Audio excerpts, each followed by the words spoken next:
तो चलिए दोस्तों, आज के इस वीडियो में बात कर लेते हैं ब्रेन के बारे में। मस्तिष्क या दिमाग मानव शरीर का एक अंग है।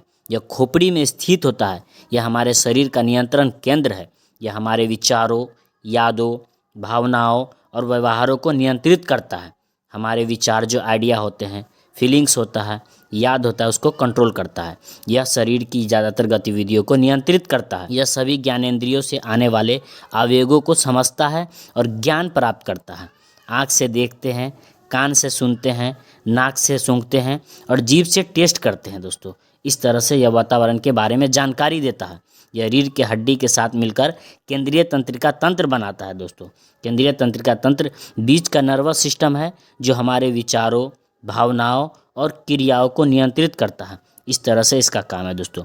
दिमाग में अरबों न्यूरॉन होते हैं और हर न्यूरॉन में हजारों कनेक्शन होते हैं। इस तरह से यह सूचनाओं को स्टोर करता है, जिससे हम सालों तक बातों को याद रख पाते हैं। The brain is the most complex organ in the human body. It controls all the functions of the body including thought, memory, movement and sense. मस्तिष्क मानव शरीर का सबसे जटिल अंग है, यानी बड़ा अंग है। यह विचार, स्मृति, गति और इंद्रियों सहित शरीर के सभी कार्यों को नियंत्रित करता है। इसमें स्मृति गति है दोस्तों। स्मृति गति यह हमारे दिमाग की महत्वपूर्ण क्षमता है, जो हमें सीखने, समझने और समस्या को समाधान करने में मदद करती है। इसमें इंद्रियों है दोस्तों। इंद्रियों में आँख, कान, नाक, जीभ, त्वचा। इंद्रियों के माध्यम से हम बाहरी दुनिया के बारे में जानकारी प्राप्त करते हैं और अपने आसपास के वातावरण को समझते हैं। चलिए हम दिमाग के भाग के बारे में बात कर लेते हैं। Parts of the brain. Brain के कितने पार्ट्स हैं? पहला है सेरिब्रम। सेरिब्रम क्या है दोस्तों? The largest part of the brain that controls thinking, learning, memory and movement. क्या है? इसके अंदर इस तरह के टाइप्स है। लर्निंग भी है, मेमोरी है एंड मूवमेंट है। सबको ये कंट्रोल रखता है दोस्तों। दिमाग का सबसे बड़ा भाग है, जो सोच, सीखना, याददाश्त और हरकत, चलना फिरना, घूमना को नियंत्रित करता है दोस्तों। क्या कौन नियंत्रित करता है? सेरिब्रम दोस्तों। इस तरह से इसका काम। नेक्स्ट है cerebellum. Controls balance, posture and fine motor movement. क्या करता है सेरिबेलम? यह हमें स्थिर और संतुलित रखने में मदद करता है। हमें खड़े होने, बैठने, लेटने में मदद करता है और हमें मोटर मूवमेंट जैसे लिखना, कटिंग, बटन लगाना, जीप लगाना, चित्रकारी करना, छोटे छोटे कार्य करने में मदद करते हैं इस तरह से। नेक्स्ट है ब्रेन स्टेम। ब्रेन स्टेम का कार्य क्या है? Controls breathing, heart rate and the nerves and muscles use for seeing, hearing, walking, talking and eating.